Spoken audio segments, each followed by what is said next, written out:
Bom, está começando mais um ArcCast e no episódio de hoje a gente tem um dos maiores nomes do Renascimento, Donato Bramante.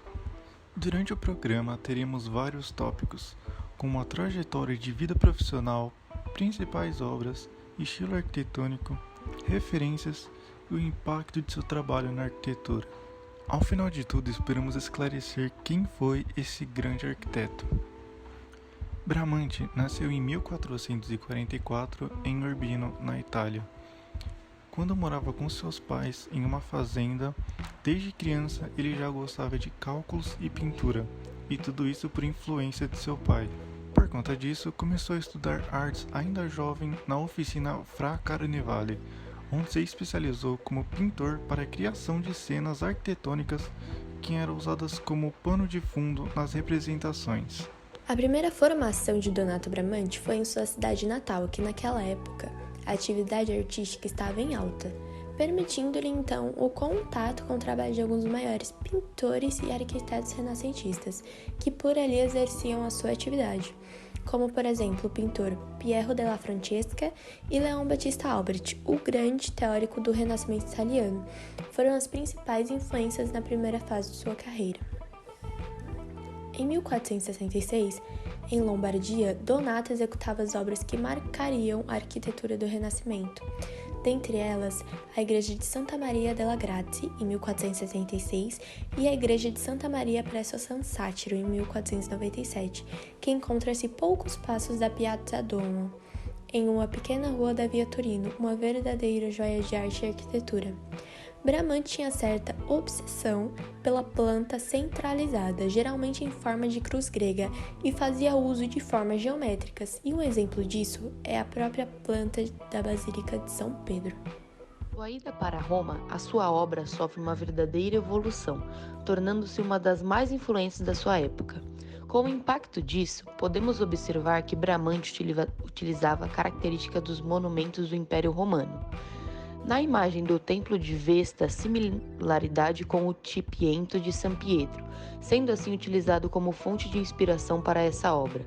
Donato Bramante foi contratado para iniciar a construção da pequena igreja Tipiento de San Pietro, o local onde São Pedro foi crucificado.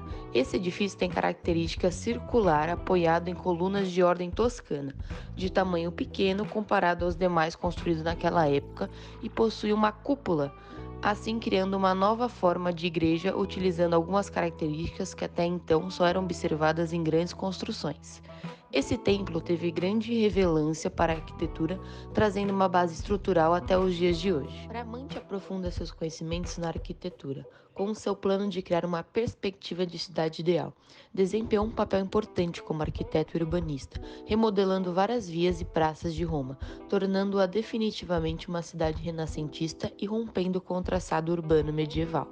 Em 1506, foi nomeado arquiteto pontifício por Júlio II, encarregando-o da reconstrução da antiga Basílica de Constantiniana de San Pietro, concedendo o direito de derrubar uma parte da basílica cristã primitiva para construir uma nova. Inicialmente, a ideia era fazer uma forma de cruz grega, mas não conseguiu concluir essa obra, pois em 1514 morreu aos 70 anos de idade. Sendo assim, o projeto inicial foi modificado. A Basílica de São Pedro, a sua grande praça, nos mostram essa ideia de cidade do Renascimento, onde encontramos perspectiva, correção ótica e um olhar que se volta para o horizonte com a visão ampla das maravilhas que existem na sua paisagem.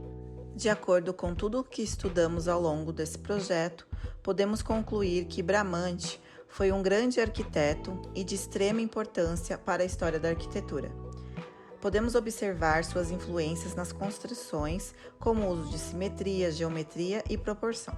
Algumas de suas obras perduram até os dias de hoje e são de grande importância para os lugares em que estão situadas, sendo utilizadas para turismo e como fonte de estudos. E para finalizar nosso trabalho, gostaríamos de agradecer primeiramente à professora Mariana de Souza Rolim pela oportunidade de desenvolver esse projeto que nos ajudou a enriquecer nosso conteúdo sobre a história da arquitetura e a todos que assistiram esse vídeo até o final. Obrigada!